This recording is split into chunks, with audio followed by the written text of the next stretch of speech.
Hello, so this is going to be another train with me or training breakdown analysis. What I've got for you guys this week is basically, of course, my training. And really this is a little bit different because I still do the handstand work, but this is a deload week. So I'll be taking you guys through kind of what I do through the deload week. I'm trying to figure out a better way to set this up so that I can pause and talk through the video. I'm really not good at kind of setting up things like this, so I am still figuring that out on that part to kind of make these videos a little bit better. But yeah, as always, if you have any questions, leave them down in the comments and everything like that, and we'll just start the video now. So starting with handstand work as usual. Normally I just start with basic handstands. I warm up my wrists, kind of rotate them. I don't really show that in the video, kind of boring, but just normal handstands, feeling around, just getting any feeling for it. This is more just like activation for the one arm work. I don't really want to jump straight onto one arm. And then once I'm feeling good, I just jump straight into the one arm after, right? No, not jump straight in. I go into the handstand. Then I'm doing my shoulder taps or weight transfer to shoulder taps.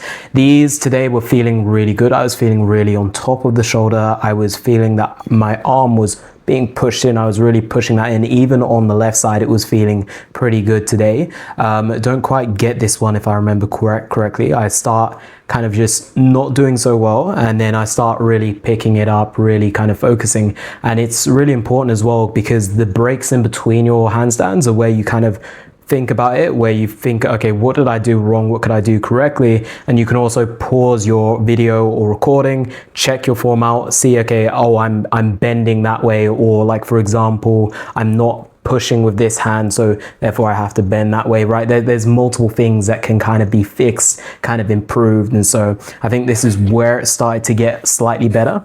So yeah, you can see that's a good lift off there. Just actually a one arm hold actually.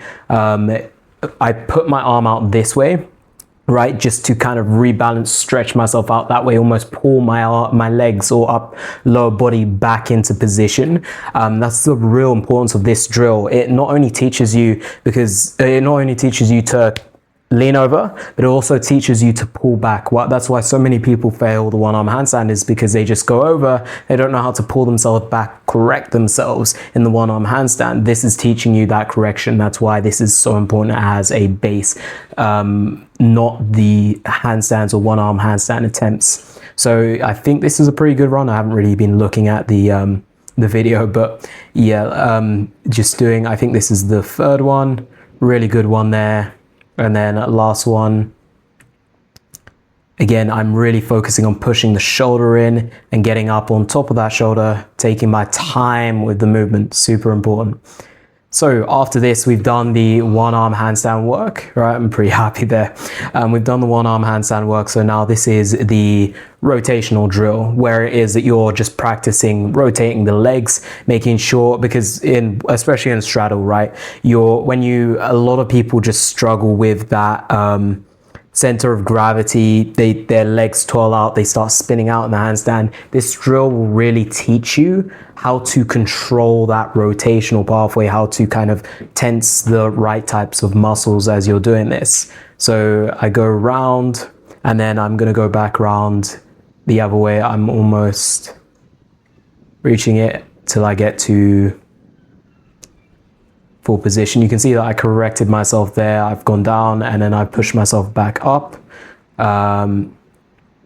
Let's see. And you can do that by kind of leaning forward. So you keep your center of gravity forwards, then you press yourself back up. There's many drills that you can do to help with that activity. So that's the one arm work done. Now I'm just going into the activation of the planche. I just go into advanced tuck because I just like that as an activation going into planche. And then some advanced tuck push-ups. I'm not going to do too many push-ups. I do some push-ups, but again, this is a deload week, so this is going to be a lot lighter. This is still activation, but deload weeks I'm going to show you now. So I do a planche hold, right, nowhere near my max, but just when I start feeling a bit, it's just to feel the position, activate it each day. Same with the touch front lever. I don't even touch the bar there, as a matter of fact. Now with the planche push-ups, I'm really trying to, because this is straddle, so it's a lot easier. I'm really trying to focus on thrusting the hips in as I push up. It's a really good cue that you can use to kind of make sure that the whole body goes up. And then just some basic front lever straddle pull-ups.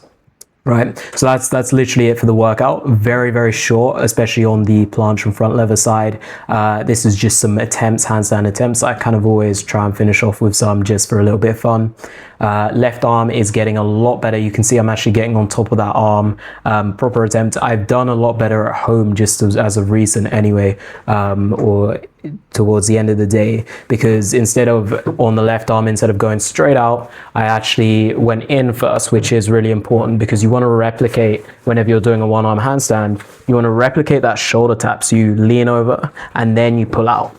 So that's why the drills are so important, because if you didn't have the drills, then there's just way too much to actually take in and comprehend with the one-arm handstands. The drills really just split the focuses that you're doing so you can actually see measurable progress. If you guys need help with your one-arm handstand, with your training, with your planche, your front lever, then there is a training link in the description. All you got to do is click that link there. And there's also a Facebook group that I've created specifically for this type of video. So instead of analyzing my own type of training, I'm going to be analyzing your clips, your training. So if you want to get involved in that, then the link is in the description. Anyways, guys, take care.